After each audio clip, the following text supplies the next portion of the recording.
তো আল্লাহর হাবিব জানেন যে মূর্তি জানি কয় জায়গায় থাকে বলেন না, দুই জায়গা। একটা হইল মণ্ডপঘর, আরেকটা হইল মনের ভিতর। আল্লাহর হাবিব জানেন যে মণ্ডপ ঘরের মূর্তি যদি একটা ভাঙ্গা হয় তো দুইটা তৈয়ার হবে, কথা বল না। এখন হিন্দুরা যে মণ্ডপ ঘর বানায় রাখছে, মূর্তি বানায় রাখছে, আপনি ভাঙেন না। ভাঙলে কি হবে? হিন্দু মুসলিম মারামারি হবে, হিন্দু মুসলিম দাঙ্গা হবে, এলাকায় এলাকায় লড়াই হবে, আর শেষ পর্যন্ত একটা তো ভাঙছেন আরো তিনটা তৈয়ার হবে। আপনার টাকা না হইলে সরকারের টাকায় হবে, কন্যা হবে কিনা? এই জন্য বাইরের মূর্তি আল্লাহর হাবিব ভাঙতে যান নাই। আল্লাহর হাবিব মূর্তি ভাঙছেন কোন মূর্তি? যেটা মনের ভিতরে। কেমনে? আবু বকর আসছেন, আবু বকরকে ইসলামের দাওয়াত দেওয়া হইল।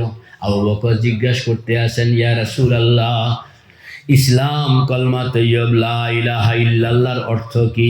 অর্থ হইল তোমার ভিতরে এই যে গত 40 বছর পর্যন্ত যেই দেবদেবীকে বসায় রাখছ মনের ভিতরে, ওই মনের ভিতরের সেই দেবদেবী ভাইয়া গেল, সেখানের মধ্যে বসাও লা ইলাহা ইল্লাল্লাহ, লা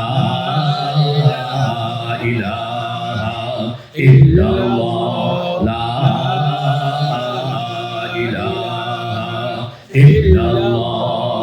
মুহাম্মাদুর রাসূলুল্লাহ। কেমনে? আপনার হাত ঘুরাইতে হবে। প্রথম 3 দিন হাত ঘুরান লাগে। 2 হাত বের করেন, 2 হাতে সোজা বের করেন। আপনি খেয়াল করবেন যে আপনার হাতের মধ্যে যেন একটা চিরুনি, কি আছে কন্যা, যেন একটা চিরুনি। এই চিরুনিটা আপনি যেন রাখলেন পায়ের বুড়া আঙ্গুলের মাথার উপরে। কোন জায়গায় বলেন? পায়ের বুড়া আঙ্গুলের মাথার উপরে। আল্লাহু আকবার।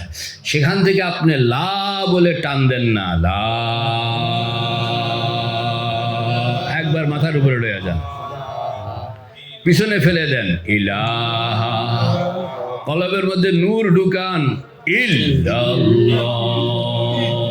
দেখছেন ভিতরে মূর্তিটা ভাঙ্গাও হয় এবং এটাকে বাইরেও করা হয়। শরীরটা মনে করেন একটা কুয়া, কন্যা, শরীরটা হলো একটা কুয়া। এই কুয়ার ভিতরে মূর্তি বয়ে রয়েছে। এখন এই কুয়ার ভিতরে মরা কুকুর পচে আছে। ওই মরা কুকুরকে যতক্ষণ পর্যন্ত কুয়া থেকে না উঠাইবা ততক্ষণ পর্যন্ত কুয়া হাজার পানি ডাললেও মুফতি সাহেব বলেন পাক হবে কিনা? পাক হবে না। আগে কি করতে হবে? মরাডারে বের করতে হবে। ওই যে মূর্তিটাকে আগে বাইর করো, মূর্তিটাকে আগে বাইর করো। কেমনে বাইর করবেন? এই আপনি যেন চোখ বন্ধ করে, এটা বলবো ইনশাআল্লাহ যদি সুযোগ হয়, অনেক কথাই আছে বলা হবে ইনশাআল্লাহ। তো আপনি চোখ বন্ধ করে মুরাকাবার হালতে খেয়াল করবেন যেন আপনার হাতে একটা চিরুনি, কালেমায়ে তৈয়বা, এই কালেমায়ে তৈয়বার চিরুনি দিয়ে আপনি শরীরের একবারে পা থেকে আরম্ভ করে টান দিবেন, লা বলে টান দিবেন, লা, মাথার উপরে লয়ে যান, মাথার উপরে। এবার পিছনে ফেলে দেন ইলাহা, পরিষ্কার হয়ে গেল। এবার কলবের মধ্যে নূর ঢুকান ইল্লাল্লাহ। কলমা শরীফ